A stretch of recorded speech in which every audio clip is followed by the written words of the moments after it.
Hey, welcome back, and of course, I'm Lawrence. Have you ever wondered about all the dangers that are surrounding you in the water while you're fly fishing? Probably not, and most people don't want to. So today, I'm going to teach you the areas that you need to concentrate on to help avoid those dangers and keep yourself safe and fun while fly fishing.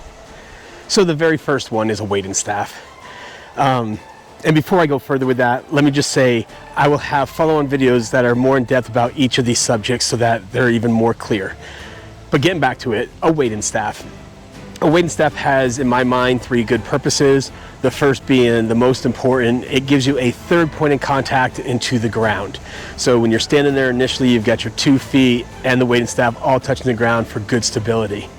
And of course, as you go to shuffle, you're going to lift a foot up at a time. That's still going to allow you to have 2 good solid points of contact at the river. So that's a really good thing.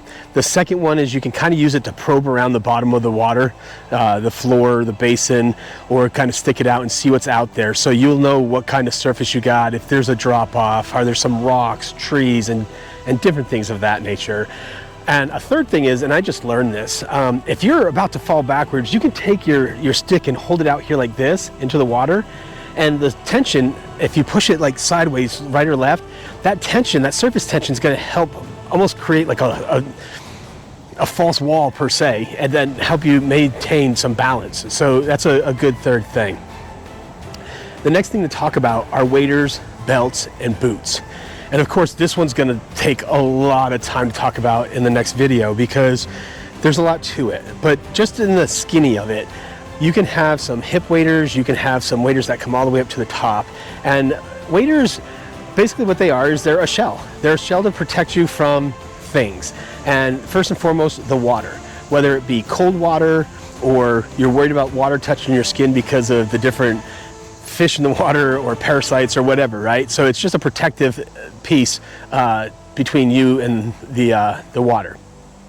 The next thing, when you're walking through the water, you might bump into rocks. Some maybe be sharp or twigs or branches, things like that. Something that if your skin touch generally would cut it. This would act as another barrier there to help protect against that. And then thirdly, the elements. When it starts raining or sleeting, snow and stuff, you can throw a rain jacket on up over them, and it just allows everything to flow down and back into the river without you getting wet at all. So those are the good 3 things on that. Next is your wading belt. The wading belt's extremely important, and I've actually started wearing mine because you do not want your waders to fill with water, okay? So basically you're gonna get your belt here and cinch it down really tight. And what that's gonna do, if you happen to fall into the water rushes into the top of your waders, this is going to stop it from going down into your legs, and that's definitely an issue that we'll explain later and demonstrate in the water why you don't want that to happen. The next thing is boots. Boots, there's a lot to talk about when it comes to boots because you can have boots with varying soles. You can have rubber soles, you can have felt soles, you can have soles with spikes. So know like the surface that you're stepping onto, and that'll help dictate what kind of boot you want to wear. And don't get me wrong, not everybody's going to have a boot that accommodates every single type of flooring unless you get a specific kind that has interchangeable soles. So you want to keep that in mind as a possibility as well. The next thing, how to wade across the water. This is important because you don't want to get stuck in the wrong place at the wrong time. So the first thing we'll talk about is, one, use your wading staff to give you the points of contact.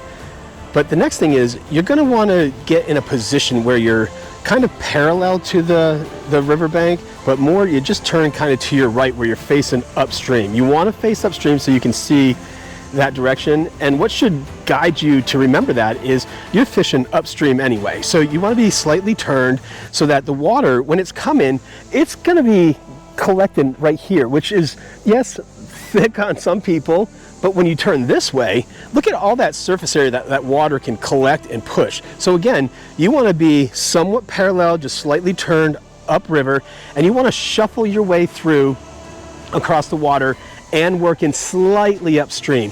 One water tension coming down helps you get some stability when you lean in. And 2, the shuffling is important because you'll get your foot down quicker because you don't know what's coming up. And if you get too far out where you take a big step out and put your foot down too fast, your weight's going to go forward. If there's a ditch or a ledge, you're going in and you're going down. And depending on what's there, you could be in some deep trouble. No pun intended. The next thing to talk about is weather. Weather is important because thunder and lightning, first and foremost, get out of the water, okay? I've spent, and I don't know if I said this in the beginning, but I will now, and if I did, I apologize, I'll say it again. I spent 20 years as a United States Naval Rescue swimmer, so I understand water extremely well, and I respect its dangers, okay? So if there's thunder and lightning, just get out.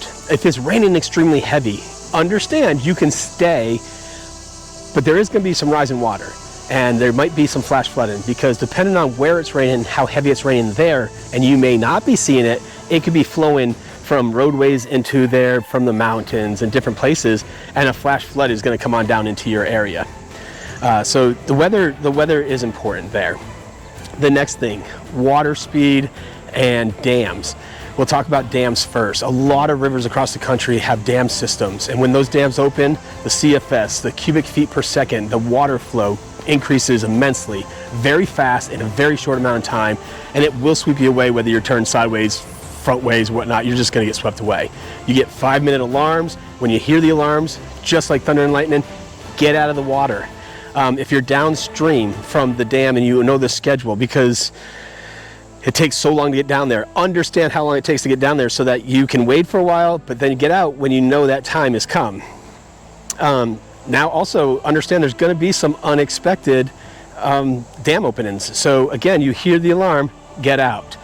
The water speed, that can be changed by a lot of different things, again, storms, dams, but just understand that when the water is up, fishing is going to change, but also what could be displaced is going to change. So understand that something could come flowing down the river at you and be extremely dangerous. So again, be careful with that. That brings me to the floor, the water floor.